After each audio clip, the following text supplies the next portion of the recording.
Eres fuerza y alegría de la tierra y de Israel, y esperanza para aquellos que te esperan con gran fe.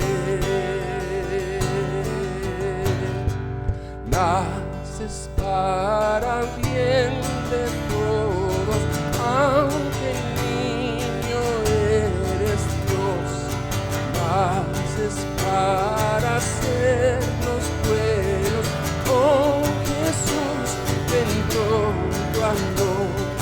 Con tu Espíritu divino, reina en todo corazón, y tu gracia nos conduzca a tu trono de esplendor.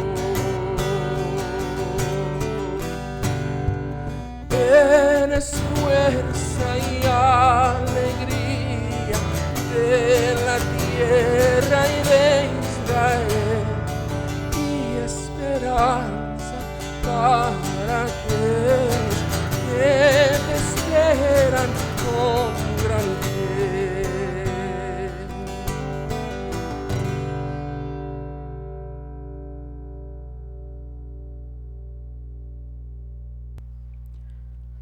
Hola hermanos, es un gusto que nos volvamos a encontrar en este espacio a través del cual aprendemos de la palabra de Dios, a través del cual escudriñamos las escrituras y también aprendemos de los principios de la palabra de Dios que son aplicables completamente para nuestras vidas. Es un gusto que tengamos la oportunidad de poder continuar en esta ocasión con nuestros devocionales virtuales y al mismo tiempo darle continuidad también a lo que es la epístola a los romanos.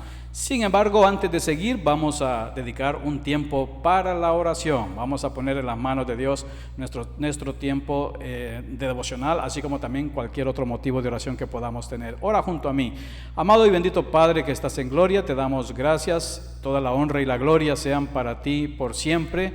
Gracias por nuestras vidas, gracias por todas las bendiciones que derramas sobre nosotros. Queremos suplicarte, Santo Dios, por nuestras vidas, por nuestros corazones, para que tú puedas siempre llevar a cabo tu voluntad, que puedas seguir obrando, Señor, tu perfecta voluntad en nuestras vidas. Te suplicamos, Señor, por todos los que están enfermos, por todos los que están atravesando también por alguna otra necesidad en sus vidas, para que puedan ser recipientes de tu misericordia, de tu gracia y de tu amor. Porque tú eres el todopoderoso Dios y de ti dependemos y te necesitamos. Señor glorioso, háblanos también a través de la meditación de tu palabra, que tu Espíritu Santo nos guíe al escudriñarla y que podamos también aprender todo aquello que tú tienes para nosotros.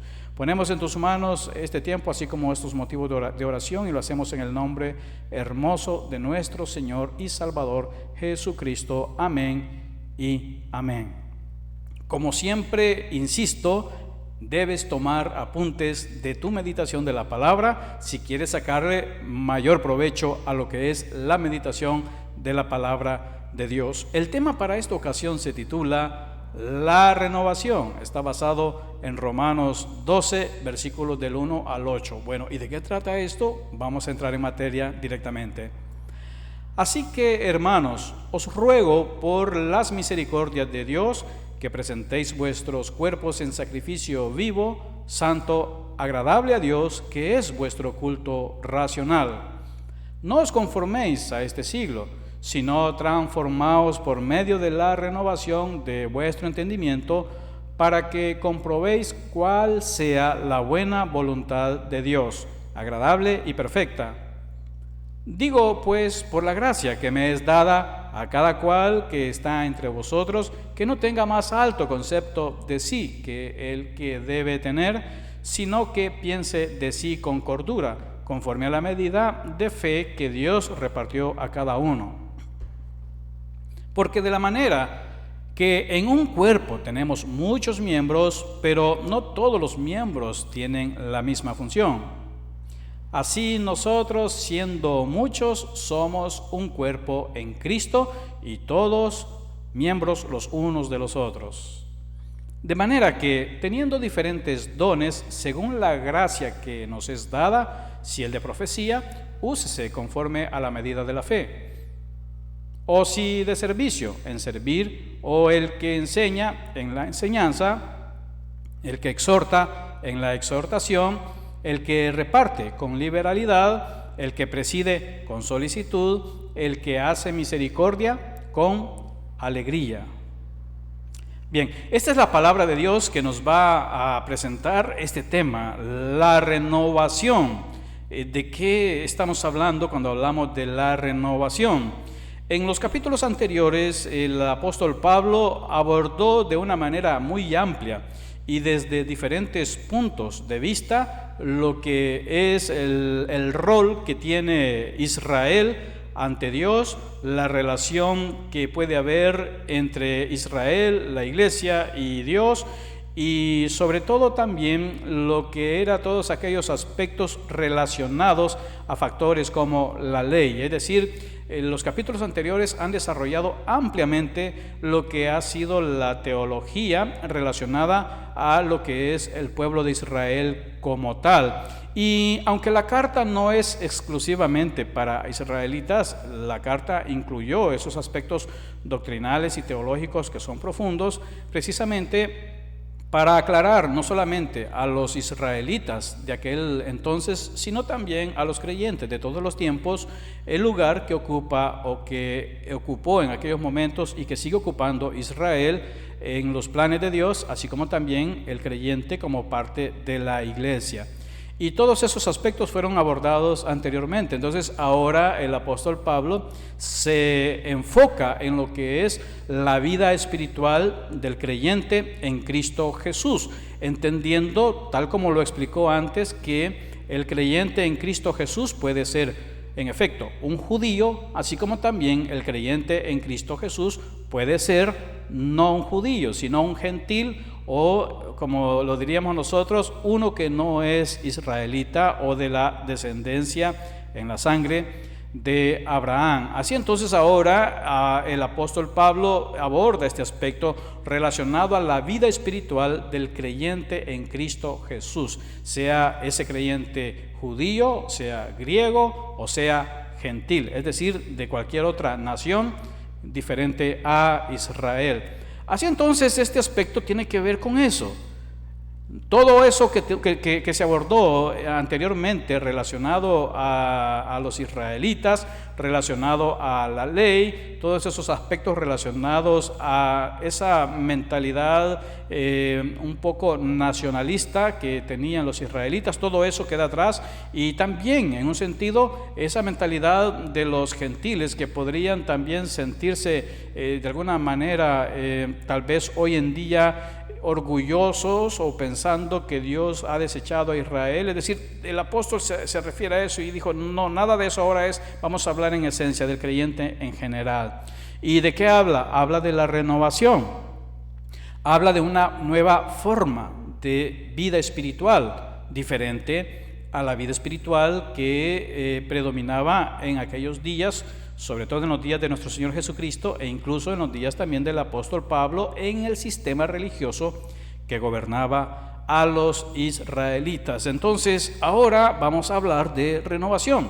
Es la renovación espiritual, es algo que es diferente a toda esa mentalidad cuyos argumentos el apóstol Pablo derribó en los capítulos anteriores. Entonces, entremos en materia en el primer aspecto de este devocional, el cual nos dice que nos habla de la adoración que agrada a Dios. No hay mejor manera de hablar de renovación, sobre todo teniendo entre los lectores a israelitas, que presentar esta importante enseñanza sobre la manera en la que la renovación se aplica en la adoración que realmente agrada a Dios. En el Antiguo Testamento encontramos suficiente fundamento bíblico para hablar de las ceremonias que Dios había establecido para que el pueblo de Dios le adorara. Ahora bien, el pueblo como tal había convertido todas aquellas instrucciones que se encontraban en la ley y las había hecho básicamente, en su mayoría, las había convertido en ceremonias carentes de un significado espiritual válido ante los ojos de nuestro Dios. De hecho, nuestro mismo Señor Jesucristo señaló y atacó y recriminó ese tipo de prácticas basadas en una espiritualidad vacía, centrada en la ceremonia, carente del significado. Es decir, era una espiritualidad basada en lo externo, era una espiritualidad basada en la religiosidad, en lo que es la práctica de la ceremonia. El israelita común entendía en aquellos días que cumpliendo con aquellos rituales ya estaba cumpliendo al mismo tiempo con la voluntad de Dios, con lo que era agradable a Dios. No habían entendido realmente muchos de los aspectos del por qué Dios había establecido muchas de esas ceremonias. Es más, los mismos fariseos y los mismos escribas, que eran los intérpretes de la ley, habían no solamente tergiversado el verdadero sentido de todo aquello, sino habían también añadido su propia mentalidad. Así entonces promovían las prácticas, pero todo era algo vacío, era realmente cumplir con aspectos externos. Y la gente pensaba que eso era todo. Entonces, ahora vamos a ver en la Escritura que todo lo que sucedió antes realmente solo era, en un sentido, algo que está bien, tenía un propósito espiritual por el cual Dios lo envió. El pueblo le había dado otro sentido y lo había convertido en lo que no era. Entonces ahora es importante hablarle al creyente en general, porque no solamente era un problema para los judíos, también los no judíos, es decir, los gentiles, los que pertenecían a otras naciones, también podían tener o tenían sus corazones contaminados, tenían su mentalidad contaminada sobre lo que es la adoración que agrada a Dios. Ellos también podían cumplir, digamos, ellos sin Dios cumplían seguramente a su manera y conforme a sus creencias o sus religiones. Las naciones también llevaban a cabo sus propias prácticas de idolatría. Entonces, para poder alinear al creyente con la voluntad de Dios, con la adoración que le agrada a Dios, con la verdadera adoración, entonces el apóstol Pablo aborda este tema y les dice: así que, hermanos, en general, ahí hermanos está hablando de todo el creyente en Cristo Jesús, diciendo: les ruego por las misericordias de Dios que presenten sus cuerpos en sacrificio vivo, santo, agradable a Dios, el cual es vuestro culto racional. Imaginémonos que los israelitas están escuchando esto, pero para ellos la manera de adorar a Dios tenía que ver con presentar sacrificios de alguna clase de animal conforme a las especificaciones o instrucciones que habían recibido de la ley a través de Moisés. Y ahora el apóstol Pablo, usando esa figura que estaba en la mentalidad de los israelitas, ahora aborda y en general, no solamente para los israelitas, sino para todos, les dice aquello que realmente Dios estableció como un sacrificio, que realmente debía ser solamente como una preparación de lo que Dios haría en el futuro. Ahora el apóstol Pablo nos instruye diciendo: renovemos nuestra mentalidad con respecto a la adoración que agrada a Dios. Y la adoración que agrada a Dios ya no consiste en actos externos, ya no consiste en ceremonias vacías de significado. La adoración que agrada a Dios no consiste en la práctica ceremonial o en el cumplimiento externo de algún requisito impuesto por un sistema religioso o por una religión en particular. Al contrario, la enseñanza de la vida espiritual a la luz del Nuevo Testamento y a la luz de la venida de nuestro Señor Jesucristo, a la luz de la enseñanza de Cristo, la verdadera adoración tiene que ver con que nuestros cuerpos, y con cuerpos se está refiriendo realmente a nuestro ser, está refiriendo completamente a lo que nosotros somos, está refiriendo a nuestra integridad física. Y dice que nosotros mismos debemos ser esos sacrificios vivos. Olvídense de lo que traían como ofrenda para un sacrificio vivo. Ahora la ofrenda somos nosotros mismos.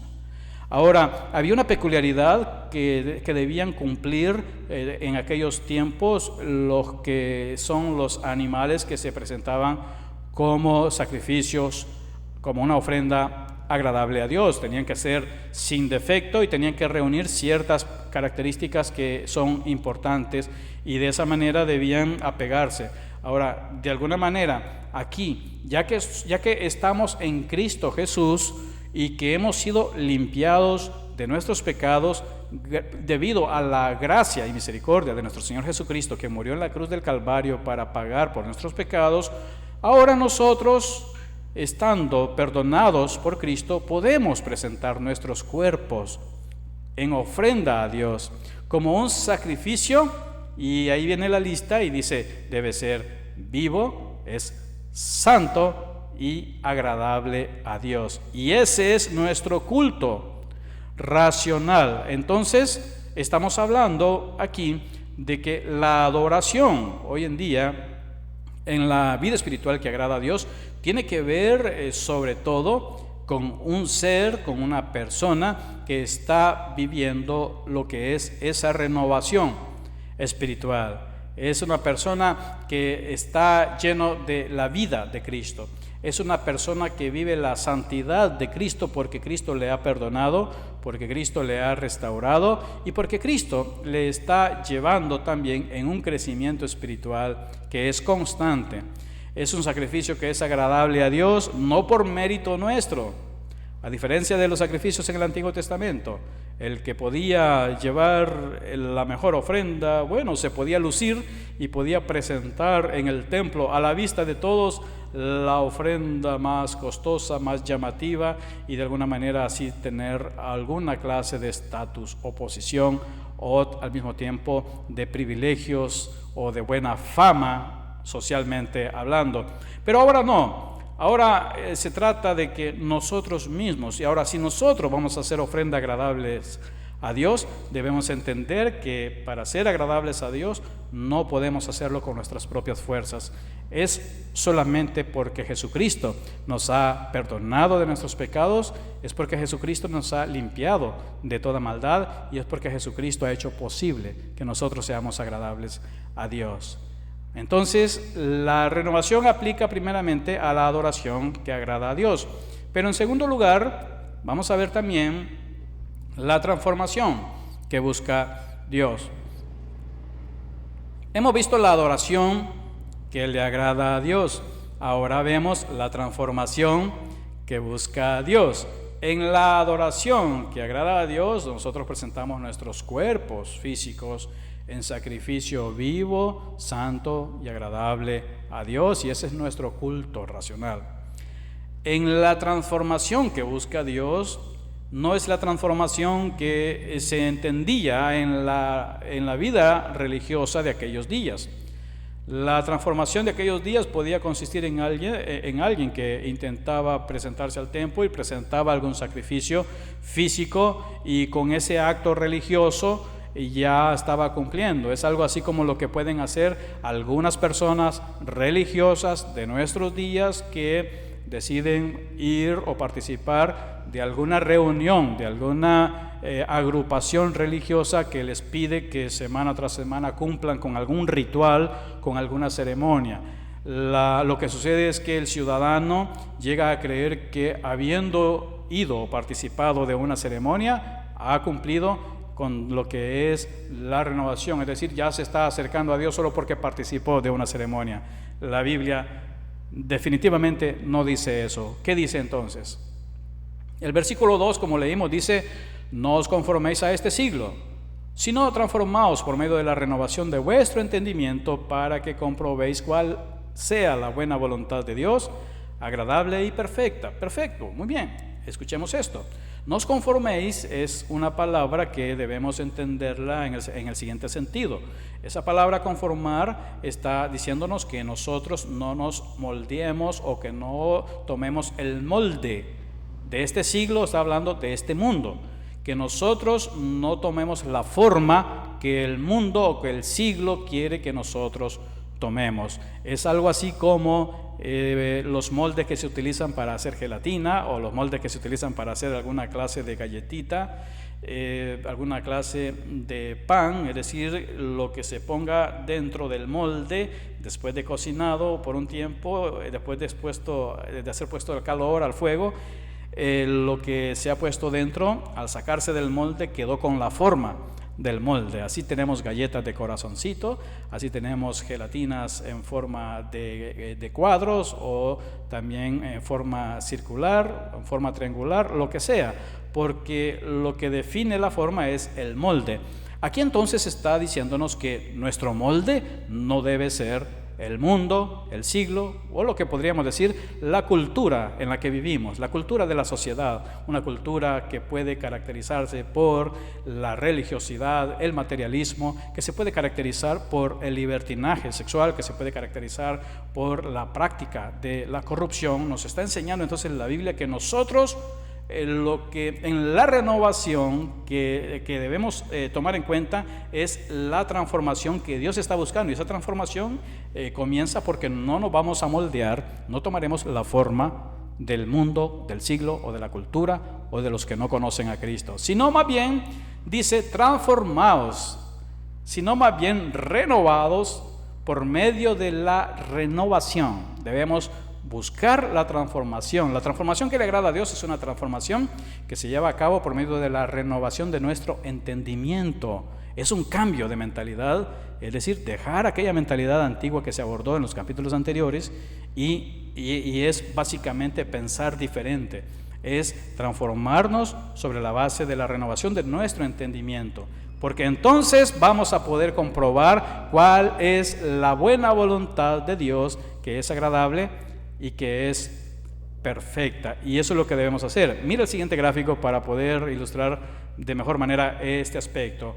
En nuestro caminar podemos nosotros, sin Cristo, como puedes ver al final, la figurita que está allí con vestimenta blanca, tiene en su vestimenta la forma o el molde del mundo.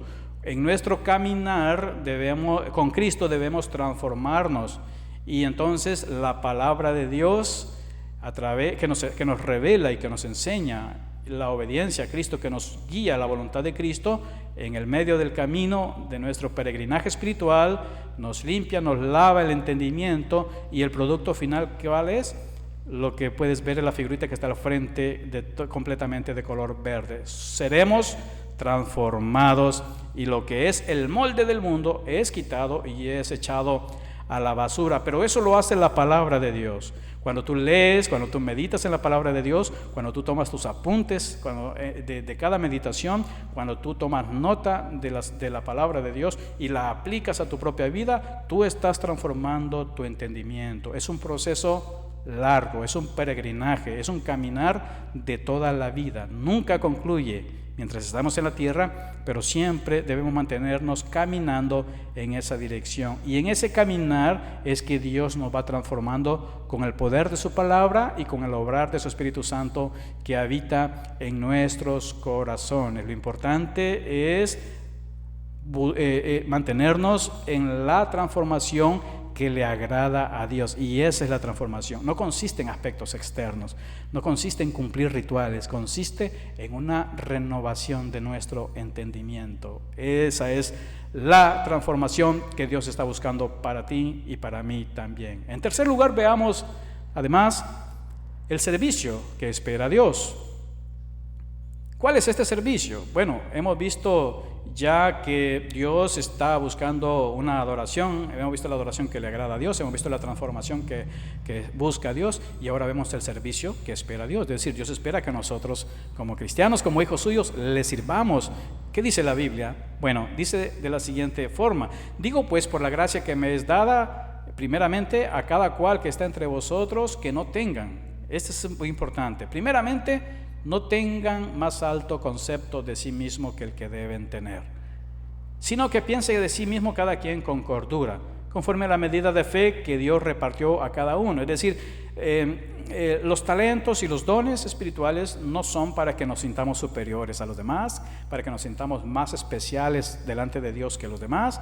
Los dones espirituales, las habilidades que Dios nos da, no son para ver a los demás así con menosprecio, con soberbia o con orgullo.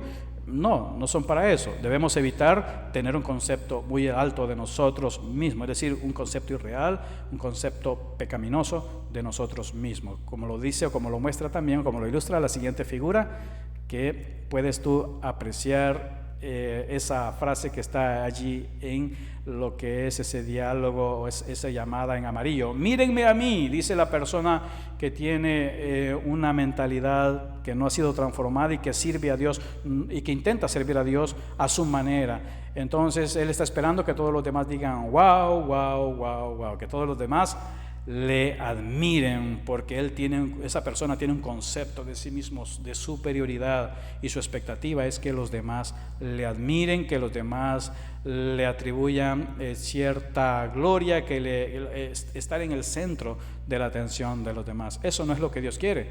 Cuando se trata de servir, no se trata de centrarme en mí. No se trata de centrarme en mis capacidades, en lo que yo soy capaz de hacer. No, el servicio no trata en eso, como sucedía con los fariseos o los escribas en los días de Cristo. No se trataba el servicio a Dios no se trata de ser uno el centro de la atención. El servicio a Dios se trata de servirle a los demás. Y es ahí donde los siguientes versículos nos dicen, porque de la manera que en un cuerpo tenemos muchos miembros, en un cuerpo físico tenemos muchos miembros físicos, es decir, tenemos brazos, tenemos piernas, tenemos orejas, tenemos ojos, y todo esto básicamente son miembros de un solo cuerpo físico.